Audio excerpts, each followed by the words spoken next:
Susi ART Ferdy Sambo dan Putri Chandrawati viral setelah menjadi saksi kasus pembunuhan Brigadir J. ART Ferdy Sambo tersebut viral lantaran selama persidangan selalu mendapatkan teguran dari majelis hakim. Tak hanya itu, Susi juga disemprot majelis hakim lantaran ketahuan memberikan jawaban tidak benar alias bohong. Sontak kelakuan Susi ini turut menuai kecaman dari publik. Tak sedikit yang geram dengan ulah ART Ferdy Sambo dan Putri Chandrawati ini. Namun di sisi lain, suami Susi, Bujayani, mendadak muncul dan merasa tidak terima melihat sang istri seperti ditekan. Secara fisik, Susi dengan suami dan kedua anaknya memang dipisahkan jarak ratusan kilometer. Susi selama ini tinggal di rumah Ferdy Sambo dan Putri Chandrawati di Duren 3, Jakarta Selatan.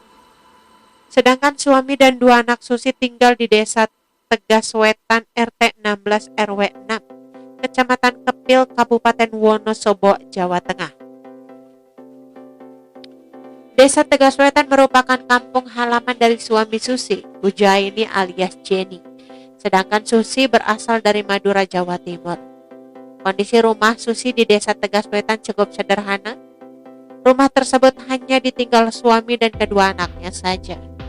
Rumahnya berjajaran dengan rumah mertuanya dan saudara dari Jenny yang lainnya. Untuk mendapat sampai ke kediaman Susi membutuhkan waktu hingga 1 jam lebih dari pusat kota Wonosobo.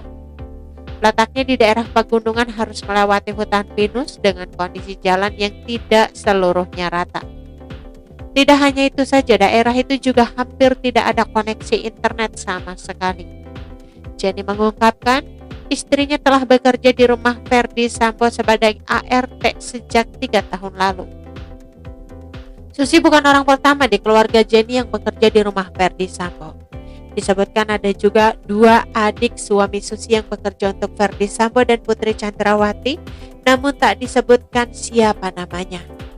Kata Jenny, selama sang istri bekerja sebagai ART di rumah Ferdy Sambo, Susi terbilang jarang pulang kampung.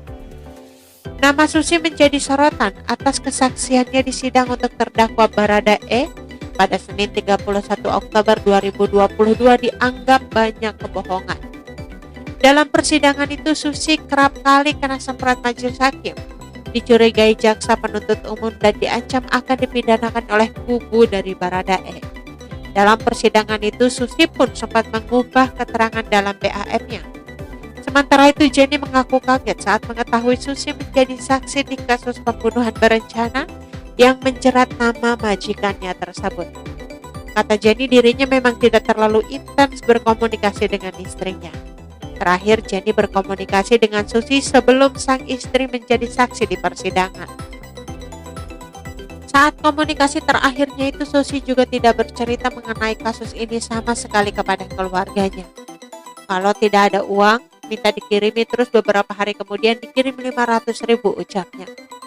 Sejak Susi muncul dalam persidangan, anaknya yang pertama enggan untuk berangkat sekolah.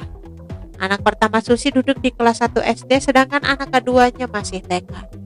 Saat ditanya alasan enggan masuk sekolah dengan raut polos dan menahan kesedihan, anak Susi yang pertama hanya menggelengkan kepala saja. Berita tentang ibunya ini nampaknya sampai ke telinga kedua anaknya yang masih sangat lugu. Sebagai seorang ayah, Jenny begitu sedih melihat anaknya yang sampai tidak ingin masuk sekolah setelah adanya berita mengenai sang istri tersebut. Oke teman-teman, itu sedikit berita dari channel Vlog Berita. Sampai ketemu lagi di berita-berita selengkapnya. Assalamualaikum, bye-bye.